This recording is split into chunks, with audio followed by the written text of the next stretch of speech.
又返工，又返工，點啊？邊個講先啊？我好中意翻工，我最中意翻工。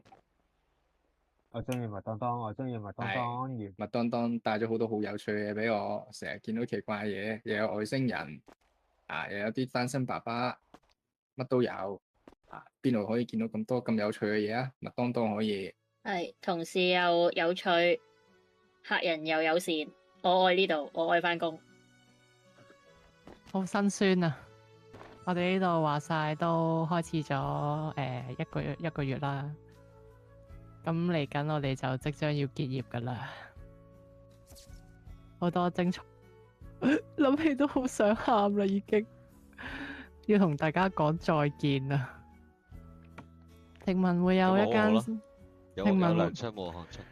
聽聞會有一間新餐廳取代我哋噶啦。希望大家會記得我哋買俾大家嘅歡樂同埋快餐，同埋記住我哋啲 BB 肉，係記得我哋啲鱷魚肉啊，啲豬睾丸啊，仲有我哋嘅唔開心啊，可唔可以基因改造薯條丸俾我食啊？我可以私底下整俾你食噶。如果大家有需要可以揾我啊，我都應該可能有辦法搞啲豬睾丸俾大家食噶。如果有啲咩建議話俾新餐廳嘅話，希望佢哋可以請更多嘅人手啦。因為我哋都成日俾人投訴人手唔係好夠，我哋都唔想噶。但係係咯，只要佢哋解決到人手呢一方面嘅話，我諗佢哋點樣經營都唔係一個問題。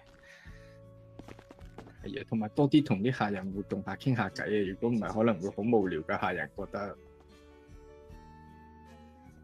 同埋大家要成日返工啊！如果唔係，又俾人投訴冇人返工噶啦。同客人傾偈呢方面，除咗令到客人冇咁無聊之外，我哋都會冇咁無聊嘅。所以如果真係要喺新餐廳度返工嘅市民，記得傾多啲偈啊，咁樣你會覺得人生有趣啲、歡樂啲。仲有，同埋你哋記得要搞多啲活動出嚟啊！我哋呢度就係唔係好搞到活動。我都覺得好對唔住市民，我哋對你哋唔住，冇活動搞。豬睾丸係離職咗之後啦，咁會唔會可能會再次去新餐廳我會懷念你哋應徵咁樣咧？係咪啊？我哋呢度一生係麥當當，死都喺麥當當啊！麥當當完咗，我哋就唔再去邊度噶啦。冇錯。唔該晒，唔該晒。呢啲就係我哋對麥當當嘅愛啊！冇麥當當，我哋就邊度都唔去噶啦。咩話？我哋一條心嚟噶嘛，點會變啊？係咪？哦，冇啦，我淨係會懷念大家都冇啦。有緣再見。我愛大家，掛住你哋嘅。我愛龜頭星人。咩話？